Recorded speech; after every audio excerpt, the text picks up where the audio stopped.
Hello అండి, welcome back to my channel Mithin blogs. ఈరోజు ఈ వీడియోలో పూరి అండ్ కుర్మా ఏ విధంగా సింపుల్స్లో చేసుకోవచ్చో ఈ వీడియోలో చూద్దాము. ముందుగా 3 ఆనియన్స్ని పొడవుగా ఈ విధంగా కట్ చేసుకోవాలి. 2 పచ్చిమిర్చిని కూడా కట్ చేసుకొని కొద్దిగా కరివేపాకుని తీసుకోవాలి.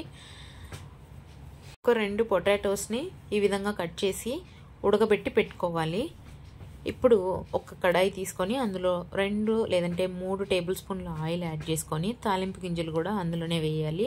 అంటే ఆవాలు, జీలకర్ర, కొద్దిగా పచ్చి శనగపప్పు వేసి లో ఫ్లేమ్లో కొంచెం సేపు ఫ్రై చేసుకొని దాని తర్వాత ముందుగా కట్ చేసి పెట్టుకున్న ఆనియన్స్, పచ్చిమిర్చి, కరివేపాకు 3 వేసేసి కొద్దిగా సాల్ట్ యాడ్ చేసి మీడియం టు హై ఫ్లేమ్లో ఒక 5 మినిట్స్ మూత పెట్టుకొని కుక్ చేసుకుంటే సరిపోతుంది.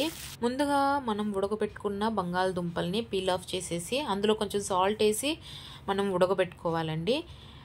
మరీ ఆనియన్స్ ఎక్కువ ఫ్రై అవ్వాల్సిన అవసరం లేదు, హాఫ్ కుక్ అయితే సరిపోతుంది. అందులో బంగాళదుంపల్ని వీడియోలో చూపిస్తున్నట్లుగా స్మాష్ చేసి వేసుకుంటే సరిపోతుంది. అందులో 1 స్పూన్ పసుపు, 1 స్పూన్ ధనియాల పొడి వేసి సాల్ట్ ఇప్పుడు సరిపోయేంత వేసుకొని ఒక 5 మినిట్స్ మూత పెట్టి కుక్ చేసుకోవాలి.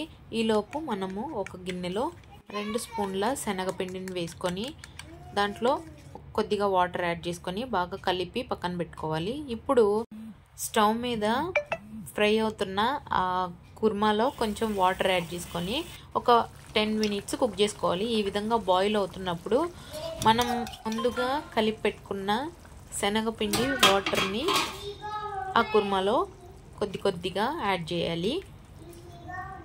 ఫైనల్గా కొంచెం కొత్తిమీర కొద్దిగా చల్లేసుకొని ఒక 5 మినిట్స్ మీడియం ఫ్లేమ్లో కుక్ చేసుకుంటే పూరీ కుర్మా రెడీ.